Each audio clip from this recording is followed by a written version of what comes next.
Assalamu alaikum dear students, welcome to the connected class of chemistry 9th grade. I am your chemistry instructor Mohammad Idris on screen.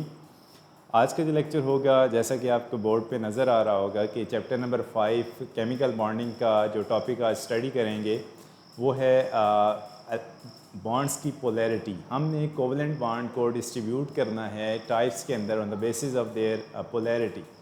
और जो दूसरा topic होगा वो आज का coordinate covalent bond और उसकी कुछ आपने एग्जांपल्स को डिस्कस करना है। लास्ट टाइम हमने एक इम्पॉर्टेंट टॉपिक को डिस्कस किया था electron cross and electron dot structure. तो टाइम ज़ाया किए बगैर हम ज़रा मूव करेंगे types of bond on the basis of polarity. तो सबसे पहले पोलैरिटी के साथ मैं आपको एक इसका बैकग्राउंड बताता चलूँ कि पोलैरिटी के लिए हम बेसिकली जो डिस्कस करते हैं वो इलेक्ट्रोनेगेटिविटी को हम डिस्कस करते हैं। इलेक्ट्रोनेगेटिविटी किसी एटम की वो प्रॉपर्टी होती थी जो हमने डिस्कस की, जिससे वो क्या करता है बॉन्ड पेयर को अपनी तरफ अट्रैक्ट करेगा। वो एटम जो मोर इलेक्ट्रोनेगेटिव होता है वो बहुत ताकत के साथ बॉन्ड पेयर को अपनी तरफ अट्रैक्ट करता है, जिससे उस एटम के ऊपर पार्शियल नेगेटिव चार्ज बनता है और जो दूसरा एटम होगा उसके ऊपर पार्शियल पॉजिटिव चार्ज बनेगा। ऐसा मालिक्यूल जिसमें पार्शियल पॉजिटिव और पार्शियल नेगेटिव पोल्स बन जाते हैं, ऐसे मालिक्यूल को हम क्या कहते हैं पोलर मालिक्यूल, और ऐसे बॉन्ड को हम पोलर कोवेलेंट बॉन्ड कंसीडर करते हैं। ठीक है, और इसके वर्सेस ऑपोजिट में हम क्या जाते हैं कि ऐसा मालिक्यूल जिसमें दो एटम ऐसे हों जिनके दरमियान इलेक्ट्रोनेगेटिव का डिफरेंस बहुत कम हो या ज़ीरो हो, तो ऐसे बॉन्ड नॉन पोलर हो जाते हैं। जो बॉन्ड पेयर है वो इक्वली डिस्ट्रीब्यूट होता है between the two bonded atoms. ज़रा इसको हम लिखते हैं और उसकी एग्जांपल्स को हम डिस्कस करते हैं। सबसे पहला जो है, अभी मैं हेडिंग दे रहा हूँ types of covalent bonds, types of covalent bond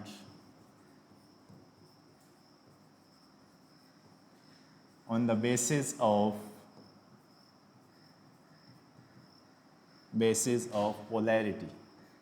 अगर हमने on the basis of polarity covalent bond को डिस्ट्रीब्यूट करना है टाइप्स के अंदर, तो there are two types of covalent bond on the basis of polarity. सबसे पहले आप क्या लिखेंगे पोलर कोवेलेंट बॉन्ड,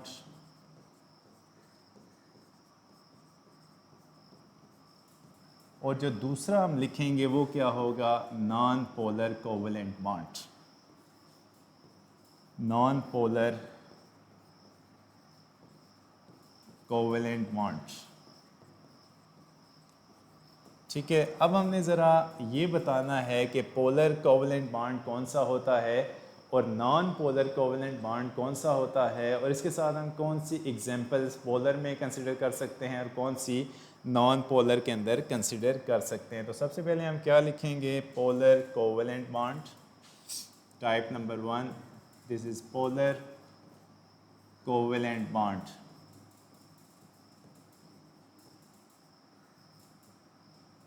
तो इसको हम कैसे डिफ़ाइन करेंगे? इसको हम डिफ़ाइन करते हैं कि if there is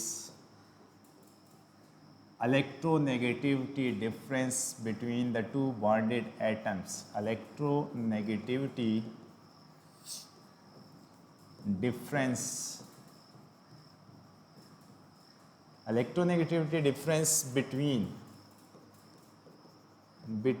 the two bonded atoms, between the two bonded atoms, then उसके बाद होगा क्या? अगर हम कहते हैं कि दो एटम्स के दरमियान इलेक्ट्रोनेगेटिविटी का डिफरेंस है तो उसके रिजल्ट के तौर पे होगा क्या? Then the more electronegative atom क्या करेगा, द मोर इलेक्ट्रोनेगेटिव एलिमेंट, या हम लिख रहे हैं atom, more electronegative atom will attract more strongly, more forcefully, attract more strongly bond pair bond pair towards itself, कि वो बॉन्ड पेयर को अपनी तरफ बहुत ताकत के साथ खींचेगा, bond pair towards itself, towards itself. अब इससे क्या होगा, जब पहली बात हमने सीखी कि मोर इलेक्ट्रोनेगेटिव एलिमेंट होना चाहिए, वो क्या करेगा, बॉन्ड पेयर को अपनी तरफ अट्रैक्ट करेगा, उसके नतीजे में होगा क्या, making it partial negative charge, partial negative, उस एटम को वो क्या बना देगा, partial negative, and other atom will gain partial positive charge.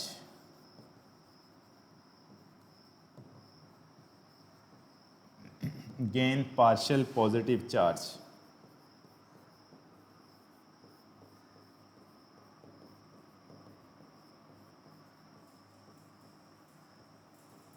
ठीक है, उसके नतीजे में हम इसको क्या लिखेंगे कि the molecule, such type of molecule या सच टाइप ऑफ बॉन्ड्स, इस किस्म के बॉन्ड को हम क्या नाम देंगे, इस किस्म के बॉन्ड को हम क्या नाम देंगे, यहाँ पे मैं साथ में लिख रहा हूँ such type of bonds are called, यहाँ पे मैं साथ लिख रहा हूँ are called polar such type of bonds are called polar bonds, and the molecules are called polar molecules. The molecules are called polar molecules.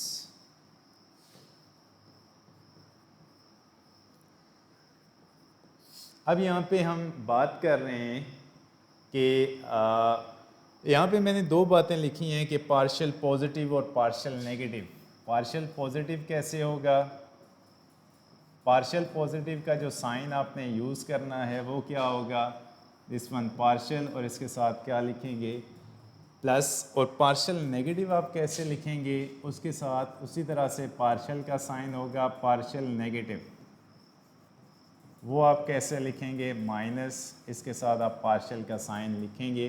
Partial mean के complete positive भी नहीं होगा, कंप्लीट नेगेटिव भी नहीं होगा। कंप्लीट पॉजिटिव और negative कहाँ से आते हैं, जब एक एटम इलेक्ट्रॉन लूज़ करता है तो उस वक्त वो कैटाइन बनाता है, पॉजिटिव कंप्लीट पॉजिटिव चार्ज बनाएगा, और नॉन मेटल जब इलेक्ट्रॉन गेन करता है तो उस केस में क्या होगा, कंप्लीट नेगेटिव चार्ज उस पर आएगा, उसको हम नॉन मेटल या एनाइन के केस में कंसिडर करते हैं। अब इसकी एग्जांपल हम कौन सी डिस्कस कर सकते हैं, अगर हम इसकी एग्जांपल्स को देखते हैं तो कौन सा मॉलिक्यूल ऐसा है कि जो पोलर इन नेचर होता है। फॉर एग्जांपल मैं कहता हूँ कि जो HCl है, फॉर एग्जांपल हम लिखते हैं HCl,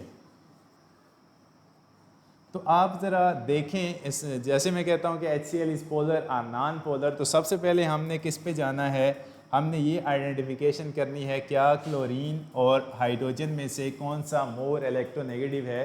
तो क्लोरीन जो है वो हेलोजेंस ग्रुप नंबर 7A से बिलोंग करता है, तो इसका जो इलेक्ट्रोनेगेटिव करैक्टर है वो ज़्यादा होता है। ये क्या करेगा, इस बॉन्ड पेयर को अपनी तरफ अट्रैक्ट करेगा more forcefully as compared to hydrogen, जिससे क्या होगा कि क्लोरीन के ऊपर कौन सा चार्ज आ जाएगा, पार्शियल नेगेटिव, और हाइड्रोजन के ऊपर क्या हो जाएगा, पार्शियल पॉजिटिव।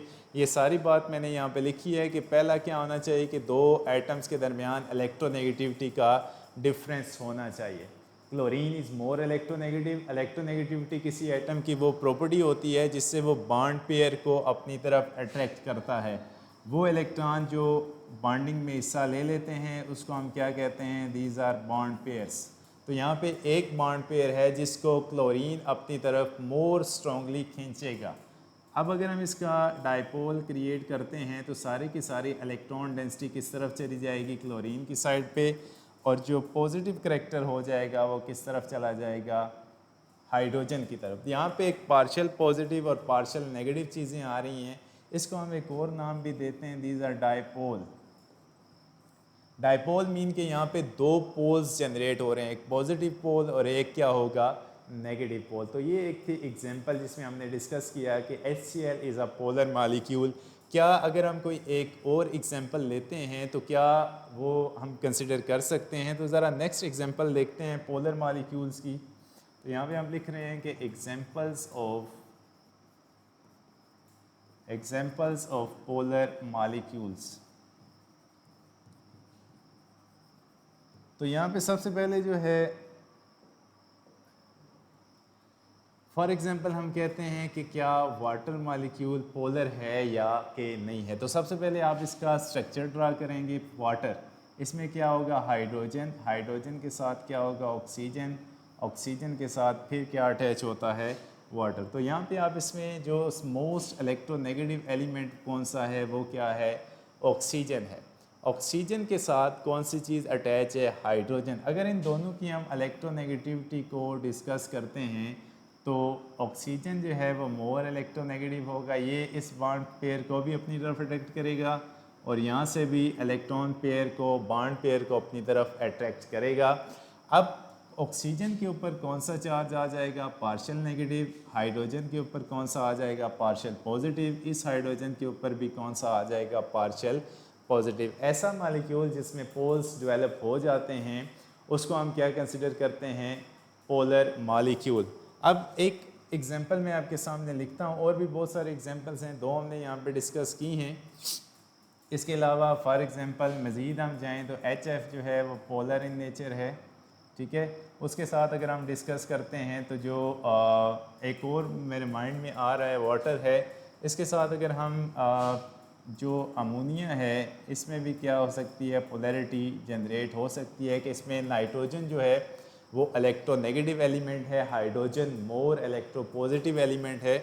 उसके साथ एक एक्सेप्शन भी है, वो भी आप नोट करें कि कुछ ऐसे मॉलिक्यूल्स भी होते हैं जिसमें पोलर बॉन्ड्स तो होते हैं लेकिन वो पोलर इन नेचर नहीं होता पूरा मॉलिक्यूल। फॉर एग्जांपल यहाँ पे हम क्या कहते हैं कि एक मॉलिक्यूल ड्रा करते हैं कार्बन डाइऑक्साइड का, ठीक है।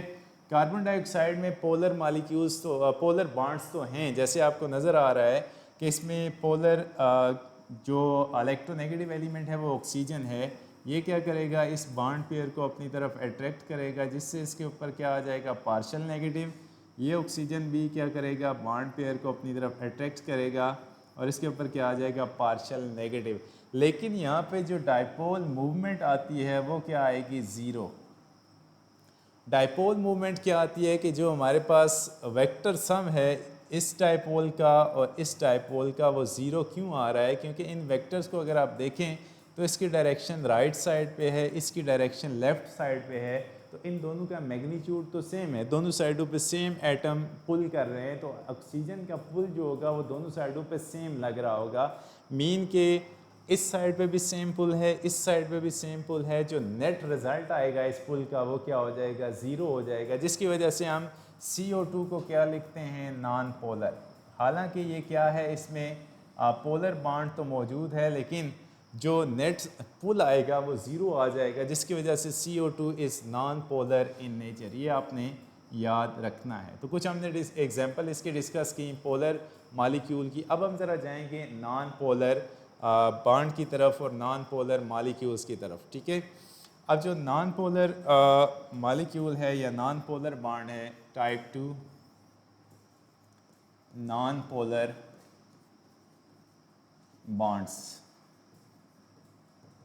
ठीक है। इसमें क्या होता है कि अगर if there is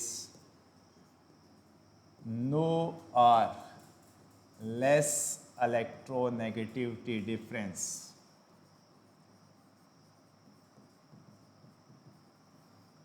negativity difference, अगर दो एटम्स के दरमियान क्या है? इलेक्ट्रोनेगेटिविटी का डिफरेंस ज़ीरो है या बहुत कम है, then difference between the two bonded atoms, और ये कौन सी होंगी? दो नॉन मेटल्स होंगी, बॉन्डेड एटम्स। देन क्या होगा? देन द बॉन्ड पेयर, अब क्या होगा कि the bond pair will be equally distributed, will be equally distributed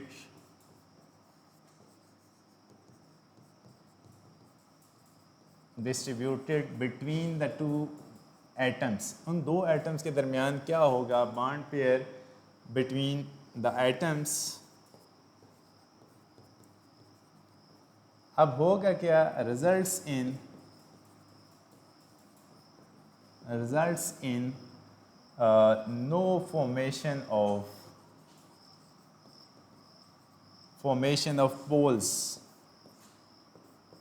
Formation of poles mean partial positive or partial negative. इस केस में कोई भी पोल्स जनरेट नहीं होंगे. उससे होगा क्या, फिर हम इस such type of bonds, इन बॉन्ड्स को हम क्या कहेंगे, are called non polar bonds, and the molecules are called,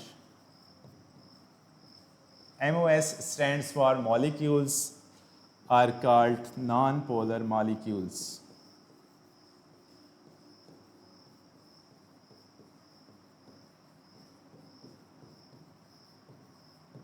ठीक है.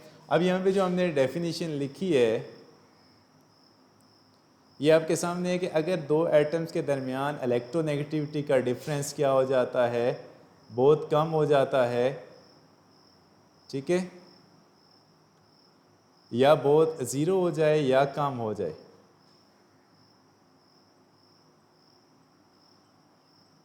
तो उस केस में क्या होगा कि जो बॉन्ड पेयर है वो इक्वली डिस्ट्रीब्यूट हो जाता है between the two bonded atoms, और उस केस में कोई भी पोल्स जनरेट नहीं होते. पोल्स मीन कि नो पार्शियल पॉजिटिव और negative charges on bonded atom. तो उस केस में क्या होगा कि मॉलिक्यूल भी नॉन पोलर हो जाएगा और बॉन्ड भी क्या हो जाएगा, नॉन पोलर इन नेचर. अब इसकी एग्जांपल्स क्या हो सकती हैं.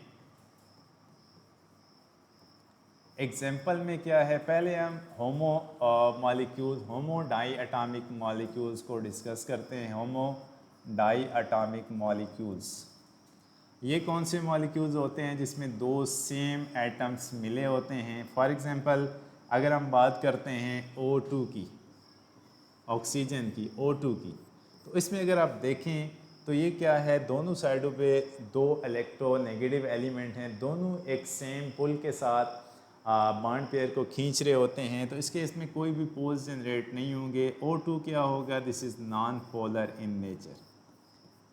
तो इस केस में इक्वली डिस्ट्रीब्यूट होगा bond pair between the two bonded atoms. अगर हम क्या बात करते हैं Cl2 की, तो ये भी क्या होगा, Cl सिंगल बॉन्ड Cl, तो ये भी नॉन पोलर इन नेचर होगा. अगर आप बात करेंगे N2 की, तो ये भी क्या होगा, नॉन पोलर इन नेचर के. इक्वली डिस्ट्रीब्यूट होंगे bond pair between the two bonded atoms. ये कुछ एग्जांपल्स आपके सामने आ गई. होमो डाई एटॉमिक मॉलिक्यूल, जिसमें दो एटम मिलके मॉलिक्यूल्स जनरेट कर रहे हैं, लेकिन होमो मीन के वो सेम एटम होंगे. अब ज़रा हम जाते हैं हेट्रो एटम्स के अंदर. क्या हेट्रो एटॉमिक मॉलिक्यूल जो होगा उसमें क्या पोलैरिटी जनरेट होगी या नहीं होगी. Hetero atomic molecules, for example यहाँ पे मैं एक मॉलिक्यूल लिख रहा हूँ CH4, H और H. इस केस में अगर देखा जाए तो ये मीथेन गैस जो होती है basically non polar in nature रहती है. इसका फार्मूला क्या होता है, CH4, ये क्या है, नॉन पोलर इन नेचर.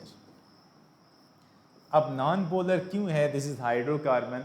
अब इसमें क्या है कि अगर हम कार्बन और हाइड्रोजन की इलेक्ट्रोनेगेटिविटी को देखते हैं तो हाइड्रोजन क्या होता है, 2.1 पे खड़ा है और 2.4 पे खड़ा है कार्बन. अब इन दोनों की इलेक्ट्रोनेगेटिविटी को हम देखें तो तकरीबन 0.3 का डिफरेंस आता है, जो कि बहुत ही कम है. अब इस केस में हम लिखते हैं कि ये जो मॉलिक्यूल बनता है वो नॉन पोलर इन नेचर होता है, और इसका जो बॉन्ड होते हैं सारे के सारे वो नॉन पोलर बॉन्ड होते हैं, बिकॉज के इसमें इलेक्ट्रोनेगेटिव का डिफरेंस बहुत ही कम होता है, जिसकी वजह से इस केस में कोई भी पोलर पोल्स जनरेट नहीं हो सकते, तो इस मालिक्यूल को हम क्या कंसिडर करेंगे, नॉन पोलर इन नेचर। अब दूसरी बात यह है कि क्या इन पोलर्स को हम किन सॉल्वेंट के अंदर डिज़ोल्व कर सकते हैं। जैसे कि पोलर मालिक्यूल हमेशा पोलर सॉल्वेंट के अंदर डिज़ोल्व हो सकता है, और जो नॉन पोलर है वो हमेशा नॉन पोलर सॉल्वेंट के अंदर डिज़ोल्व होगा। ठीक है, अब हम जाते हैं, ये था आपका पहला टॉपिक जिसमें हमने पोलर और नॉन पोलर मालिक्यूल्स को डिस्कस किया। इसमें आपका क्वेश्चन क्या हो सकता है जो आपको फेडरल बोर्ड में पूछा जा सकता है कि आप क्या करें, डिफ्रेंशिएट करें, differentiate between polar and non polar bonds and non polar bonds.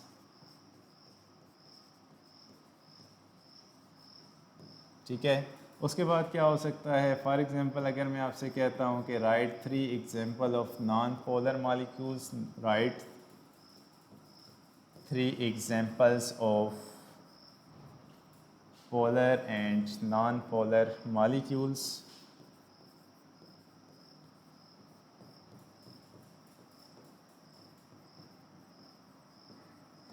एक MCQ भी हो सकता है, फॉर एग्जांपल मैं कहता हूँ कि HCl इज़, यहाँ पे मैं ऑप्शन दे देता हूँ पोलर, नॉन पोलर,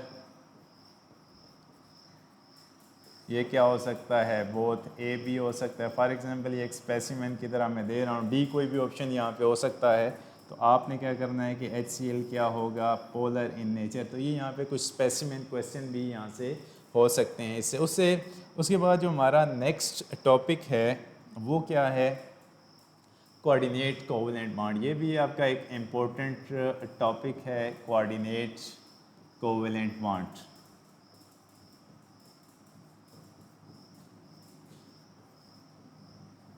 आपको कोऑर्डिनेट कोवेलेंट बॉन्ड को हम डिफ़ाइन कैसे करते हैं कि रिएक्शन में कोऑर्डिनेशन कैसे होगी, ये बॉन्ड कैसे बनता है, bond which is formed by, कैसे बनेगा, formed by the donation of electrons, donation of electrons, ES stands for electrons from one atom to another, from one atom to another। ये क्या हो गई, इसकी डेफिनेशन हो गई है। उसके बाद हम इसको रिप्रेजेंट कैसे करेंगे, इसको जैसे हम कोवेलेंट बॉन्ड को एक सिंगल सॉलिड लाइन के साथ रिप्रेजेंट करते हैं, तो कोवेलेंट बॉन्ड जो कोऑर्डिनेट होगा, अब इसके साथ हम क्या लिखेंगे, coordinate covalent bond is represented by, इसको हम कैसे रिप्रेजेंट कर सकते हैं, represented by arrow with head. इस एरो के साथ हम इसको रिप्रेजेंट करेंगे। केमिकल रिएक्शन में हमारे पास दो चीज़ें होंगी, एक होगा जो एटम इलेक्ट्रॉन पेयर डोनेट करेगा उसको हम क्या कहेंगे, डोनर। ठीक है, डोनर उसको हम कंसिडर करेंगे। ठीक है, उसके बाद डोनर का जो डेफिनेशन होगा ये क्या होगा, एटम दैट डोनेट्स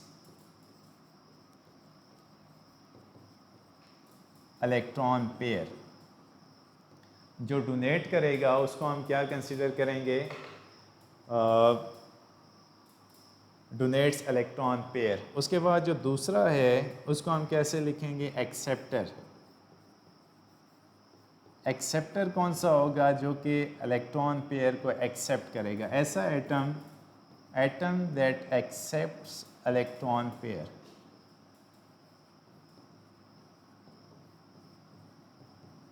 ठीक है, अब जो डोनेट करता है उसको हम क्या कहेंगे, डोनर, और जो एक्सेप्ट करेगा उसको हम क्या कहेंगे, लॉन पेयर एक्सेप्टर। यहाँ पे मैंने लिखा है। अब डोनर के साथ जो इलेक्ट्रॉन पेयर डोनेट करता है उसको हम केमिस्ट्री में एक नाम भी देते हैं, वो क्या होता है, ल्यूइस बेस। ठीक है, ये आप अभी याद रखेंगे तो आपको एसिड बेस केमिस्ट्री में याद रहेगा। उसके बाद जो एक्सेप्टर है उसको हम क्या कहते हैं, लेविस एसिड। लेविस एसिड जो है हम यहाँ पे एसिड को कैटेगराइज भी करते हैं। जो लोन पेयर एक्सेप्ट करता है उसको हम क्या कहेंगे, लेविस एसिड, और लोन पेयर जो डोनेट करेगा उसको हम क्या कहेंगे, लेविस बेस। अब ज़रा हम इसकी एग्जांपल्स को डिस्कस करते हैं। यहाँ तक होप्स हो कि आपको कोवेलेंट बॉन्ड का इंट्रोडक्शन समझ आ गया होगा। जब भी आपको जो मालिक्यूल है उसमें ये एरो नज़र आए तो उसका क्या मतलब होगा कि वो जो दो एटम हैं वो आपस में कैसे कोऑर्डिनेशन कर रहे हैं, थ्रू कोऑर्डिनेट कोवेलेंट बॉन्ड। और उसमें एक एटम जो है उसके पास लोन पेयर था तो वो दूसरे एटम को डोनेट करेगा। ठीक है, इसमें जो डोनेट करता है उसको लुइस बेस या डोनर कहेंगे, जो एक्सेप्ट करेगा एक्सेप्टर या लुइस एसिड कहेंगे। नेक्स्ट जो है हम पहली एग्जांपल इसकी डिस्कस करते हैं। पहला जो है formation of ammonium ion, example of coordinate covalent bond, example of coordinate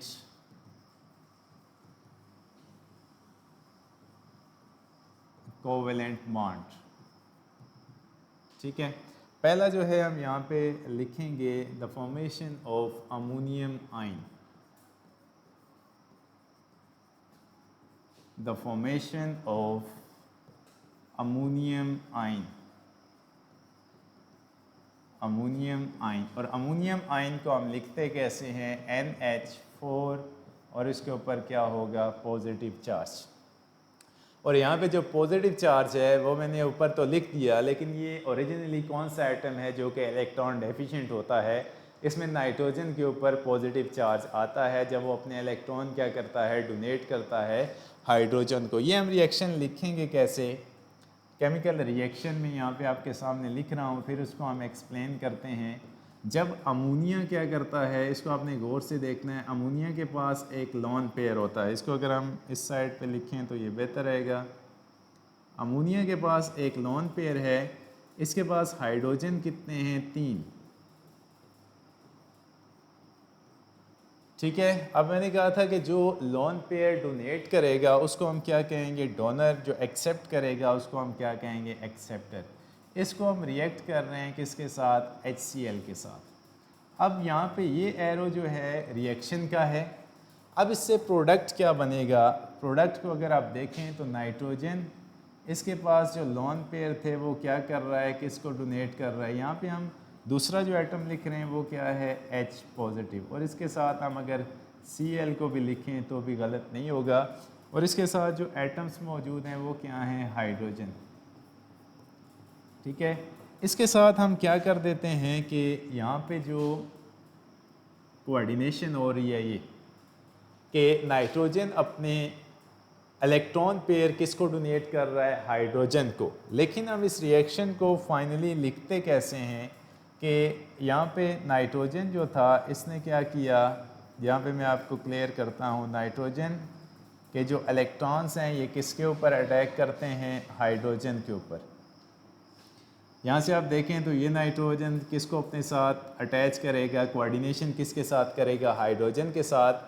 और ये क्या हो जाएगा, क्लोराइड यहाँ से बॉन्ड ब्रेक करके आउट हो जाएगा। जो ओरिजिनल हम यहाँ पे लिखेंगे रिएक्शन को, N है, उसके साथ हाइड्रोजन मौजूद हैं 3, और चौथा हाइड्रोजन क्या आ जाएगा यहाँ पे, कोऑर्डिनेटेड फॉर्म में। और यहाँ से Cl जो है वो किस फॉर्म में निकल जाएगा, अलग हो जाएगा। और यहाँ पे कौन सा चार्ज आ जाएगा, पॉजिटिव। ये बेसिकली जो रिएक्शन बन रहा है, दिस इज़ NH4। ये जो आपको नज़र आ रहा है इसको हम क्या लिख रहे हैं, NH4 पॉजिटिव। इसको हम क्या कहेंगे, अमोनियम। ठीक है, तो यहाँ से आप ये जो रिएक्शन है सेकंड वन, इसको आप देख सकते हैं कि पहला रिएक्शन उसमें मैंने कैसे आपको डिफ़ाइन किया। ये दूसरा रिएक्शन है जो आपकी बुक के अंदर स्ट्रेट फॉरवर्ड दिया गया है। इसको अगर आप मज़ीद आसान करना चाहते हो, ये स्ट्रक्चर की फॉर्म में है, इसको अगर हम मज़ीद आसान करना चाहते हैं तो इसको भी हम ऐसे लिख सकते हैं कि NH3 + HCl। इसको हम जब लिखते हैं तो ये कैसे होता है, NH4Cl। Ammonium chloride. इसमें जो अमोनिया है उसके ऊपर कौन सा चार्ज होता है, पॉजिटिव, और क्लोराइड के ऊपर नेगेटिव चार्ज होता है। बेसिकली ये अमोनियम क्लोराइड का साल्ट है, अमोनियम क्लोराइड, ठीक है। और साल्ट के अंदर कौन सी स्पीशीज़ होती हैं, पॉजिटिव और नेगेटिव। इसको आप दोबारा से देख लें, जो आपकी बुक के अंदर एक्सप्लेनेशन लिखी गई है कि अमोनिया जो है इसके पास एक लॉन पेयर होता है, और दूसरे केस में क्या होगा, HCl। HCl क्या होगा कि HCl का जो हाइड्रोजन है वो किससे इलेक्ट्रॉन एक्सेप्ट करेगा, नाइट्रोजन से। तो यहाँ पे हमने एरो लगा दिया है। अब यहाँ पे अगर आप देखेंगे तो यहाँ पे क्या हो रहा है, कोऑर्डिनेट कोवलेंट बॉन्ड यहाँ पे बन रहा है नाइट्रोजन और हाइड्रोजन के दरमियान।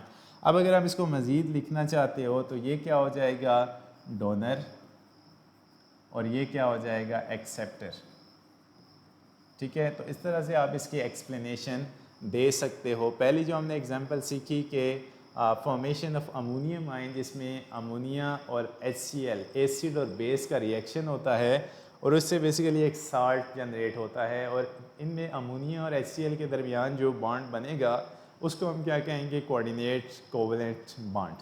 अब इसके साथ एक और एग्जांपल हम डिस्कस करते हैं, formation of hydronium ion. Example number 2 वो क्या है, formation of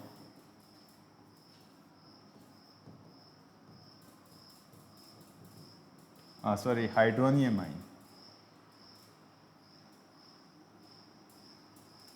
formation of this one hydronium ion. अब यहाँ पे सबसे पहले आपको ये पता हो कि हाइड्रोनियम आयन का जो फार्मूला होता है वो H3O पॉजिटिव, जिसको हम क्या पढ़ते हैं, हाइड्रोनियम आयन। अब यहाँ पे कौन से ऐसे दो रिएक्टेंट्स होंगे जो कि आपस में रिएक्ट करेंगे और क्या डेवलप करेंगे, कोऑर्डिनेट कोवलेंट बॉन्ड। यहाँ पे बेसिकली जो वाटर है इसका मैं अगर आपके साथ रिएक्शन डिस्कस करता हूँ,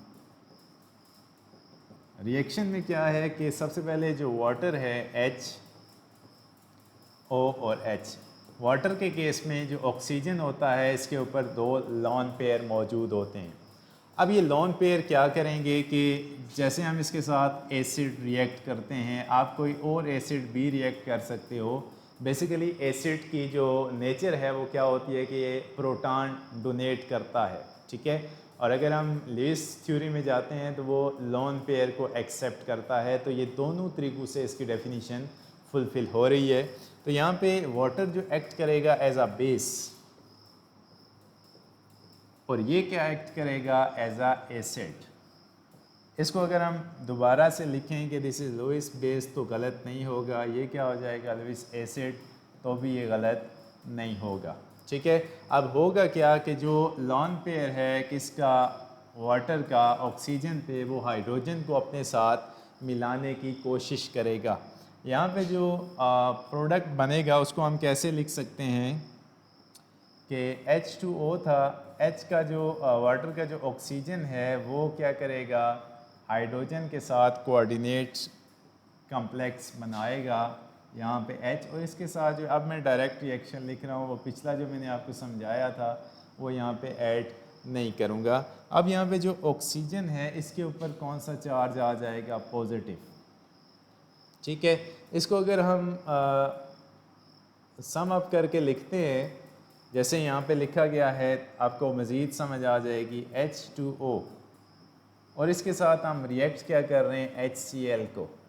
हमने क्या लिखा कि H3O पॉजिटिव, पहले वाटर के पास जो हाइड्रोजन थे वो दो थे, अब ये यहाँ से एक हाइड्रोजन लेगा थ्रू कोऑर्डिनेट कोवलेंट बॉन्ड, तो इसके पास जो कॉन्फ़िगरेशन बनेगी H3O पॉजिटिव और साथ में Cl chloride chlorine ion atom जो है वो वहाँ से बॉन्ड पेयर लेके किस फॉर्म में रिलीज़ हो जाता है, क्लोराइड आयन की फॉर्म में यहाँ से रिलीज़ हो जाता है। तो इस H3O पॉजिटिव को हम क्या लिख रहे हैं यहाँ पे, हाइड्रोनियम आयन। तो ये बेसिकली कैसे बनता है, by the reaction of water and HCl hydrochloric acid. अब यहाँ पे मैंने कहा है कि आप एसिड कोई और भी ले सकते हैं, तो ये आप बुक के ऊपर जो एक्सप्लेनेशन है वो भी आपने याद करनी है। साथ मैंने यहाँ पे डिस्कस भी किया है, वही बातें डिस्कस की हैं जो आपकी बुक के ऊपर लिखी गई हैं। अगर आपका कोई क्वेश्चन होता है तो आप यूट्यूब में कमेंट सेक्शन में दोबारा आप अपना क्वेश्चन ऐड कर सकते हो। अब लास्ट पे है एक लास्ट इसकी एग्जांपल नंबर 3, अमोनिया और बोरान ट्राईफ्लोराइड कम्प्लेक्स। ये कैसे बनता है? एक कम्प्लेक्स है अमोनिया और बोरान ट्राईफ्लोराइड का। ये बेसिकली कोऑर्डिनेटेड कम्प्लेक्स है, ठीक है। कोऑर्डिनेशन केमिस्ट्री के अंदर हम इसको स्टडी करते हैं। यहाँ पे एज अ एग्जांपल हम इसको देख रहे हैं कि इसकी फॉर्मेशन कैसे होगी, ठीक है। इसकी बहुत सारी प्रॉपर्टीज़ हैं, वो हम यहाँ पे डिस्कस नहीं करेंगे। जो हमारा टॉपिक है फॉर्मेशन का, उस तरफ हम जाते हैं कि यहाँ पे जो नाइट्रोजन है उसी तरह से इसके ऊपर क्या होगा, एक लॉन पेयर होगा और इसके साथ 3 हाइड्रोजन अटैच हैं और इसके साथ क्या है, बोरान ट्राईफ्लोराइड BF3। अब यहाँ पे आप गौर करें तो बोरान ट्राईफ्लोराइड वो ऐसा कम्प्लेक्स है, बोरान ट्राईफ्लोराइड ऐसा मॉलिक्यूल है जिसमें बोरान के ऊपर क्या है कि इसका ऑक्टेट कंप्लीट नहीं होता। ये एक्सेप्शन है, जितने भी हम मॉलिक्यूल पढ़ रहे होते हैं उसमें वो ऑक्टेट को कंप्लीट करते हैं, लेकिन इस केस में ये स्टेबल होता है अगरचे इसका ऑक्टेट कंप्लीट नहीं है। अगर आप गौर से भी देखें तो बोरान के आउटरमोस्ट शेल में 3 इलेक्ट्रॉन होते हैं, वो इसने तीनों शेयर करके सिंगल कोवेलेंट बॉन्ड फ्लोरीन के साथ बनाया हुआ है। फ्लोरीन का ऑक्टेट कंप्लीट है लेकिन बोरान का ऑक्टेट कंप्लीट नहीं है। अगर हम देखते हैं कि ये बनता कैसे है तो उसी तरह से नाइट्रोजन जो है अपना लॉन पेयर डोनेट करेगा किसको, बोरान को। अब क्या होगा कि बोरान का इस कोऑर्डिनेशन कम्प्लेक्स में ऑक्टेट कंप्लीट हो जाता है। जो 2 इलेक्ट्रॉन ये शेयर डोनेट करेगा इसको, उससे ये क्या होगा कि इसका ऑक्टेट कंप्लीट हो जाएगा। इसी तरह से यहाँ पे भी अमोनिया आ जाएगी, ठीक है, और इसके ऊपर क्या आ जाएगा, पॉजिटिव चार्ज। अब क्या होगा कि इस कम्प्लेक्स को हम क्या कहेंगे, अमोनिया बोरान ट्राईफ्लोराइड कम्प्लेक्स। इसमें क्या होगा कि अमोनिया के नाइट्रोजन और बोरान ट्राईफ्लोराइड का जो बोरान होगा उसके दरमियान कोऑर्डिनेशन बॉन्ड डेवलप होगा, ठीक है। अब हम ज़रा इसके क्वेश्चंस को देखते हैं और क्लास को वाइंड अप करते हैं कि इसमें से क्वेश्चंस कैसे आ सकते हैं। सबसे पहले क्या होगा कि डिफ़ाइन, एक सिंपल सा क्वेश्चन क्या हो सकता है, डिफ़ाइन कोऑर्डिनेट कोवेलेंट बॉन्ड।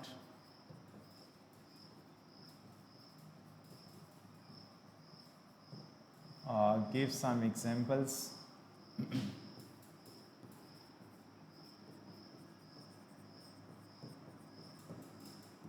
दूसरा सवाल क्या हो सकता है कि डिस्कस द फॉर्मेशन ऑफ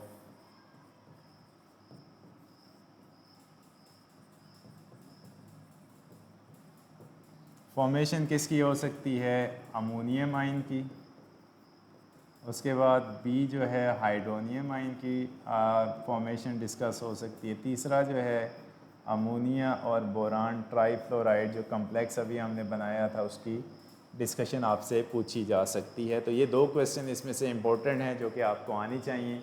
अगर वो MCQ में पूछ देता है कि इन मालिक्यूल्स के अंदर कौन सा बॉन्ड एग्जिस्ट करता है तो ये भी आपको पता होना चाहिए। अगर आपका कोई क्वेश्चन है तो अभी आप डिस्कस कर सकते हैं, नहीं तो हम अपनी क्लास को वाइंड अप करते हैं। और इसके बाद जो आपका कोई भी क्वेश्चन होता है तो आप YouTube के कमेंट सेक्शन में ऐड कर सकते हैं। आज का जो हमारा टॉपिक था वो बेस कर रहा था पोलैरिटी, बॉन्ड्स के अंदर जो पोलैरिटी होती है, जिस पे हमने मॉलिक्यूल्स को पोलर या नॉन पोलर या बॉन्ड्स को पोलर और नॉन पोलर बॉन्ड्स के अंदर डिस्ट्रीब्यूट किया। उसके बाद हमने कोऑर्डिनेट बॉन्ड जो था उसको डिस्कस किया और इसकी 3 एग्जांपल हमने आज डिस्कस की। अभी आपके क्लास का टाइम ख़त्म हुआ चाहता है। नेक्स्ट लेक्चर में हम दोबारा से ऑन स्क्रीन आएंगे। आपका बहुत बहुत शुक्रिया। मैं आपका इंस्ट्रक्टर मोहम्मद इदरीस आपसे इजाज़त चाहूँगा। अल्लाह हाफ़िज़।